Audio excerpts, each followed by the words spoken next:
राष्ट्रीय स्वयंसेवक संघ के प्रमुख मोहन भागवत इन दिनों वाराणसी के दौरे पर हैं। रविवार को वे सुबह मलदिया के लाजपत नगर पार्क की शाखा पर पहुंचे। यहां उन्होंने शाखा के कार्यक्रमों में हिस्सा लिया तो फिर वहीं पर स्वयंसेवकों के कुछ सवालों के भी जवाब दिए। इस दौरान एक सवाल आया कि क्या आरएसएस की शाखा में कोई भी आ सकता है। इस पर संघ प्रमुख ने गजब का जवाब दिया। जी हाँ, उन्होंने कहा कि आरएसएस की शाखा में मत, संप्रदाय, जाति, पंथ और भाषा के आधार पर कोई भी भेदभाव नहीं किया जाता। उन्होंने एक बात और स्पष्ट करते हुए कहा कि जो भी भारत माता की जय बोल सकता है, उसके शाखा में आने पर कोई मनाही नहीं है। उन्होंने साफ तौर पर कहा कि संघ की शाखा में सभी का स्वागत है, बस उन लोगों को छोड़कर जो खुद को औरंगजेब का वंशज मानते हैं। दरअसल संघ के स्वयंसेवक का सवाल था कि क्या हम अपने मुस्लिम पड़ोसियों को भी शाखा में ला सकते हैं।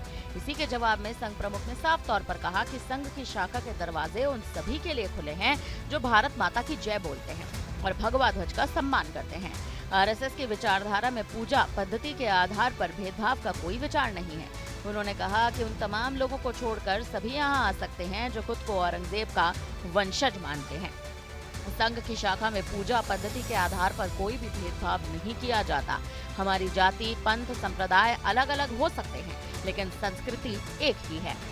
इतना ही नहीं, संघ प्रमुख ने ये भी कहा कि किसी भी पंथ समुदाय के लोग संघ की शाखा में आ सकते हैं। मोहन भागवत ने इस दौरान अखंड भारत की अवधारणा पर भी बात की। उन्होंने कहा कि कुछ लोगों को लगता है कि अखंड भारत का विचार व्यावहारिक नहीं है, लेकिन सच यह है कि ऐसा संभव है। उन्होंने कहा कि आज सिंध प्रांत की हालत देख लीजिए।